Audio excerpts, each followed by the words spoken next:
Joining us with reaction, we have Dr. Ronny Jackson. He's a retired Rear Admiral and former chief medical advisor to President Donald J. Trump. He's also a congressional candidate for Texas' 13th district. Dr. Jackson, thanks so much for coming on. As a lot of us know, you have emerged one of President Trump's biggest supporters, especially when it comes to the Russia investigation. There are obviously those on the other side of that. How did that happen and where you stand today behind the president?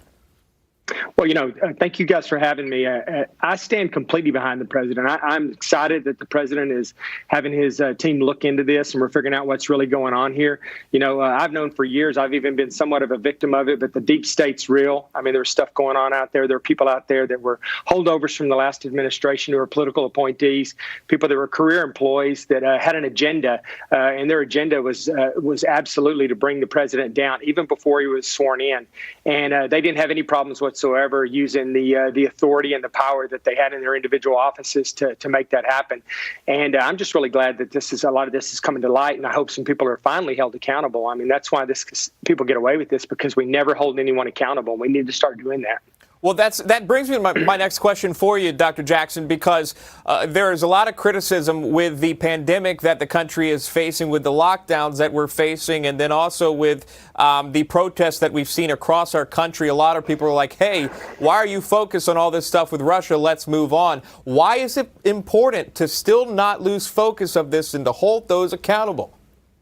Well, we have to. I mean, our government's at stake here. We can't let an effort to undermine a legitimately elected president by folks that have that are in power to stand. This is a direct threat to our way of life, to our actual government here. So we have to pursue this. It doesn't matter what else is going on. Quite frankly, there are a lot of people that are out there right now that are using the things you just described, the protest and COVID and all this other thing, to distract from this. And I'll tell you right now that the Trump administration is not going to let that stuff distract from this. They're going to take care of those other issues, and they're going to address those properly. But this other stuff is not going to go away. It's going to be looked into, and I think that we're going to find, just like AG Barr had said, there are going to be some folks that are going to be on a list coming out, the people that are being looked at that we're all going to recognize. And what's going to happen? There are going to be some people on that list we don't recognize that are going to start talking about other people and implicating people in their chain of command that were higher in their chain of command. And this is going to end up being a big deal.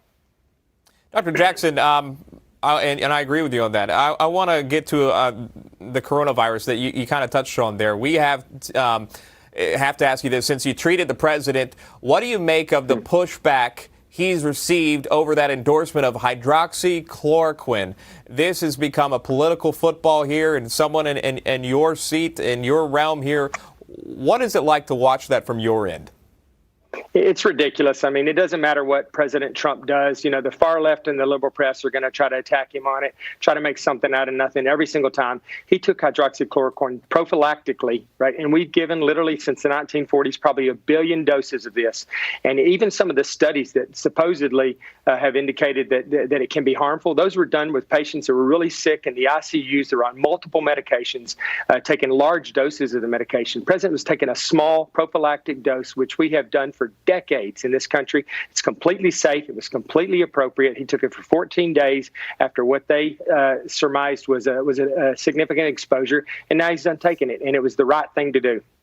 Last question for you. I want to ask about your campaign, sir. I know a lot of people are worried. Some are worried. I don't want to say a lot, but some are worried about Texas turning more and more blue. Are you seeing that? What's your thoughts on that, and how's your campaign going?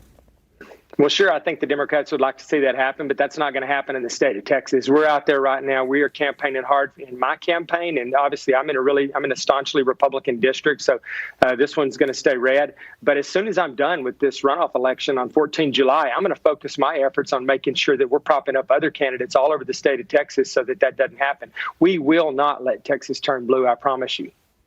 Dr. Ronny Jackson, live for us on NewsMax this morning. Good to see you, Doctor. Thanks so much for coming on. Thank you, guys. I enjoyed it. Anytime.